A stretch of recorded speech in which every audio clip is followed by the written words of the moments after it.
राधे कृष्णा देवी और सज्जनों, स्वागत है आपका आपके अपने चैनल सनातन गौरव में। मैं हूं पंडित अनिल तिवारी और आज मैं आपको सुनाने वाला हूं श्रावण मास महात्म्य के 7वें दिन की कथा अर्थात 7वां अध्याय। इस अध्याय में मंगला गौरी व्रत का वर्णन और व्रत की कथा बताई गई है, तो आइए सुनते हैं।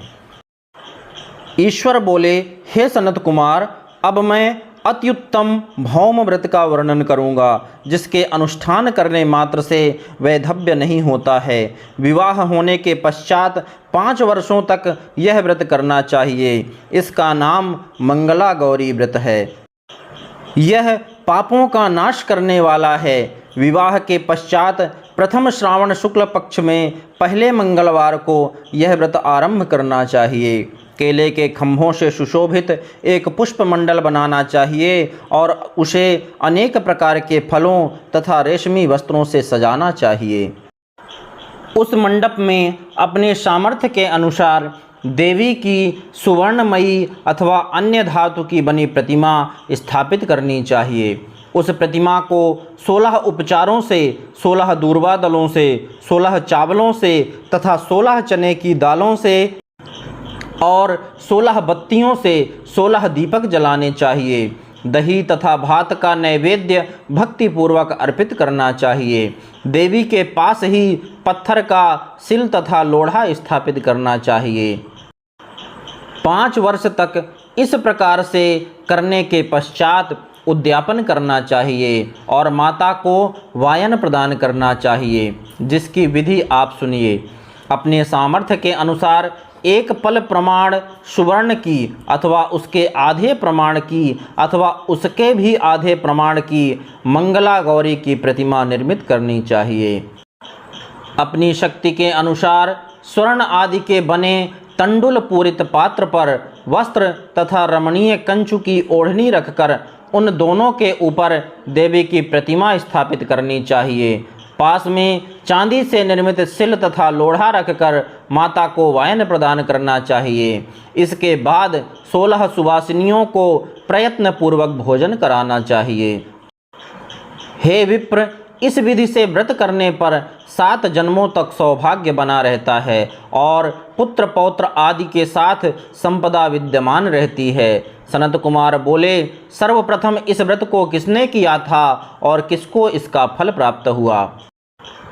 हे शंभो, जिस तरह से मुझे इसके प्रति निष्ठा हो जाए, कृपा करके वैसे ही बताइए। ईश्वर बोले, हे सनत कुमार, पूर्व काल में कुरु देश में श्रुत कीर्ति नामक एक विद्वान, कीर्तिशाली, शत्रुओं का नाश करने वाला, 64 कलाओं का ज्ञाता तथा धनुर्विद्या में कुशल राजा हुआ था। पुत्र के अतिरिक्त अन्य सभी शुभ चीज़ें उस राजा के पास थी। अतः वह राजा संतान के विषय में अत्यंत चिंतित हुआ और जप ध्यान पूर्वक देवी की आराधना करने लगा। तब उसकी कठोर तपस्या से देवी प्रसन्न हो गई और उससे यह वचन बोली, हे सुब्रत, वर मांगो। श्रुत कीर्ति बोला, हे देवी, यदि आप मुझ पर प्रसन्न हैं तो मुझे सुंदर पुत्र दीजिए। हे देवी, आपकी कृपा से अन्य किसी भी वस्तु का अभाव नहीं है। उसका यह वचन सुनकर पवित्र मुस्कान वाली देवी ने कहा, हे राजन, तुमने अत्यंत दुर्लभ वर मांगा है, फिर भी कृपा बस मैं तुम्हें अवश्य दूंगी। किंतु हे राजेंद्र, सुनिए, यदि परम गुणी पुत्र चाहते हो तो वह केवल 16 वर्ष तक जीवित रहेगा, और यदि रूप तथा विद्या से विहीन पुत्र चाहते हो तो दीर्घजीवी होगा। देवी का यह वचन सुनकर राजा चिंतित हो उठा और पुनः अपनी पत्नी से परामर्श करके उसने गुणवान तथा सभी शुभ लक्षणों से संपन्न 16 वर्ष की आयु वाला पुत्र मांगा। तब देवी ने भक्ति संपन्न राजा से कहा, हे नृपनंदन, मेरे मंदिर के द्वार पर आम का वृक्ष है। उसका एक फल लाकर मेरी आज्ञा से अपनी भार्या को उसे भक्षण करने हेतु प्रदान करो, जिससे वह शीघ्र ही गर्भ धारण करेगी, इसमें संदेह नहीं है। प्रसन्न होकर राजा ने वैसा ही किया और उसकी पत्नी ने गर्भ धारण कर लिया। 10वें महीने में उसने देवतुल्य सुंदर पुत्र को जन्म दिया। तब हर्ष तथा शोक से युक्त राजा ने बालक का जात कर्म आदि संस्कार किया और शिव का स्मरण करते हुए उसका नाम चिरायु रखा। उसके बाद पुत्र के 16 वर्ष के होने पर पत्नी सहित राजा चिंता में पड़ गए और वे विचार करने लगे कि यह पुत्र बड़े कष्ट से प्राप्त हुआ है और मैं इसकी दुखद मृत्यु अपने ही सामने कैसे देख सकूंगा। ऐसा विचार करके राजा ने पुत्र को उसके मामा के साथ काशी भेज दिया। प्रस्थान के समय राजा की पत्नी ने अपने भाई से कहा कि कार्यटिक का वेश धारण करके आप मेरे पुत्र को काशी ले जाइए। मैंने भगवान मृत्युंजय से पूर्व में पुत्र के लिए प्रार्थना की थी और कहा था कि हे विश्वेश, आप जगतपति की यात्रा के लिए मैं उस पुत्र को अवश्य भेजूंगी। अतः आप मेरे पुत्र को आज ही ले जाइए और सावधानी पूर्वक इसकी रक्षा कीजिएगा। अपनी बहन की यह बात सुनकर भांजे के साथ वह चल पड़ा। कई दिनों तक चलते चलते वह आनंद नामक नगर में पहुंचा। वहाँ सभी प्रकार की समृद्धियों से संपन्न वीरसेन नाम वाला राजा रहता था। उस राजा की एक सर्वलक्षण संपन्न युवावस्था प्राप्त मनोहर तथा रूप लावण्यमयी मंगला गौरी नामक कन्या थी। सभी उपमानों को तुच्छ करके सौंदर्य अभिवृद्धि को प्राप्त वह कन्या किसी समय सखियों के साथ नगर के उपवन में क्रीड़ा करने के लिए गई हुई थी। उसी समय वह चिरायु तथा उसका मामा वे दोनों भी वहां पहुंच गए और उन कन्याओं को देखने की लालसा से वहीं विश्राम करने लगे। इसी बीच विनोदपूर्वक क्रीड़ा करती हुई उन कन्याओं में से किसी एक ने कुपित होकर राजकुमारी को रांडा यह कुवचन कह दिया। तब उस अशुभ वचन को सुनकर राजकुमारी ने कहा, तुम अनुचित बात क्यों बोल रही हो? मेरे कुल में तो इस प्रकार की कोई नहीं है। मंगला गौरी की कृपा से तथा उनके व्रत के प्रभाव से विवाह के समय जिसके सर मेरे हाथ से अक्षत पड़ेंगे, हे सखी, वह यदि अल्प आयु वाला होगा तो भी चिरंजीवी हो जाएगा। इसके बाद वह सभी कन्याएं अपने अपने घर चली गई। उसी दिन राजकुमारी का विवाह था। बाहलीक देश के दृढ़धर्मा नामक राजा के सुकेतु नाम वाले पुत्र के साथ उसका विवाह निश्चित किया गया था। वह सुकेतु विद्याहीन, कुरूप तथा बहरा था। तब सुकेतु के साथ आए हुए उन लोगों ने विचार किया कि इस समय कोई दूसरा श्रेष्ठ वर ले जाना चाहिए और विवाह संपन्न हो जाने के बाद वहां सुकेतु पहुंच जाए। उन लोगों ने चिरायु के मामा के पास जाकर याचना की कि आप इस बालक को हमें दे दीजिए जिससे हमारा कार्य सिद्ध हो जाए। इस पृथ्वी पर परोपकार के समान दूसरा कोई धर्म नहीं है। उनकी बात सुनकर चिरायु का मामा मन ही मन बहुत प्रसन्न हुआ, क्योंकि इसने उपवन में पहले ही कन्या मंगला गौरी की बात सुन ली थी। फिर भी उसने एक बार कहा कि आप लोग इसे किस लिए मांग रहे हैं? कार्य की सिद्धि हेतु वस्त्र अलंकार आदि मांगे जाते हैं, वर तो कहीं भी नहीं मांगा जाता। तथापि आप लोगों का सम्मान रखने के लिए मैं इसे दे रहा हूँ। इसके बाद चिरायु को वहाँ ले जाकर उन लोगों ने विवाह संपन्न कराया। सप्तपदी आदि के हो जाने पर रात्रि में शिव पार्वती की प्रतिमा के समक्ष उस चिरायु ने हर्षयुक्त होकर मंगला गौरी के साथ शयन किया। उसी दिन चिरायु के 16 वर्ष पूर्ण हो चुके थे और अर्धरात्रि में साक्षात काल सर्प रूप में वहां आ गया। इसी बीच संयोगवश राजकुमारी जाग गई। उसने उस महासर्प को वहां देखा और वह भय से व्याकुल होकर कांपने लगी। तभी उस कन्या ने धैर्य धारण कर 16 उपचारों से सर्प की पूजा की और पीने के लिए उसे दूध दिया। उसने दीनता भरी वाणी में उस सर्प की प्रार्थना की तथा स्तुति की। मंगला गौरी प्रार्थना करने लगी कि मैं उत्तम व्रत को करूँगी जिससे मेरे पति जीवित रहें। ये जिस तरह से चिरकाल तक जीवित रहें आप वैसा कीजिए। इतने में सर्प वहाँ स्थित एक कमंडल में प्रवेश कर गया और उस मंगला गौरी ने अपनी कंचुकी से उस कमंडल का मुंह बांध दिया। इसी बीच उसका पति अंगड़ाई लेकर जाग गया और अपनी पत्नी से बोला, हे प्रिय, मुझे भूख लगी है। तब वह अपनी माता के पास जाकर खीर, लड्डू आदि ले आई और उसके द्वारा दिए भोज्य पदार्थ को उसने प्रसन्न मन होकर खाया।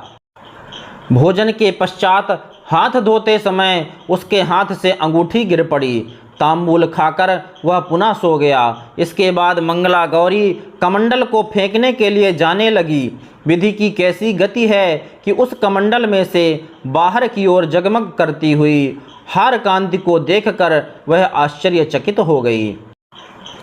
घट में स्थित उस हार को उसने अपने कंठ में धारण कर लिया। इसके बाद कुछ रात शेष रहते ही चिरायु का मामा आकर उसे ले गया। इसके बाद वर पक्ष के लोग सुकेतु को वहां ले आए। उसे देख मंगला गौरी ने कहा कि यह मेरा पति नहीं है। तब उन सभी ने उससे कहा, हे शुभे, तुम यह क्या बोल रही हो? यहाँ तुम्हारा कोई परिचायक हो तो उसे हम लोगों को बताओ।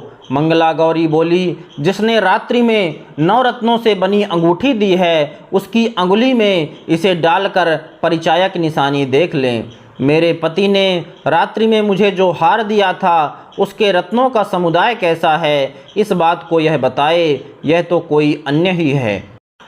इसके अतिरिक्त रात्रि में आम सींचते समय उनका पैर कुमकुम से लिप्त हो गया था। वह मेरी जांघ पर अब भी विद्यमान है। उसे आप लोग शीघ्र देख लें। साथ ही रात में परस्पर भाषण तथा भोजन आदि जो कुछ किया गया था, उसे भी यह बता दे, तब यह निश्चय ही मेरा पति है। इस प्रकार उसका वचन सुनकर सभी ठीक है कहने लगे। किंतु जब एक भी बात न मिली, तब सभी ने सुकेतु को उसका पति होने से निषिद्ध कर दिया और वर पक्ष वाले जिस तरह से आए थे उसी तरह से चले गए। उसके बाद अपने वंश को बढ़ाने वाले महान यश से संपन्न तथा परम मनस्वी मंगला गौरी के पिता ने अन्न पान आदि का सत्र चलाया। उन्होंने वर पक्ष का वृत्तांत कानों कान सुन लिया कि स्वरूप से कुरूप होने के कारण लोगों के द्वारा किसी अन्य को वर के रूप में आदरपूर्वक लाया गया था। तब उन्होंने अपनी कन्या को पर्दे के भीतर बिठा दिया। उसके बाद 1 वर्ष बीतने पर यात्रा करके चिरायु अपने मामा के साथ यह देखने आया कि विवाह के बाद वहाँ क्या हुआ।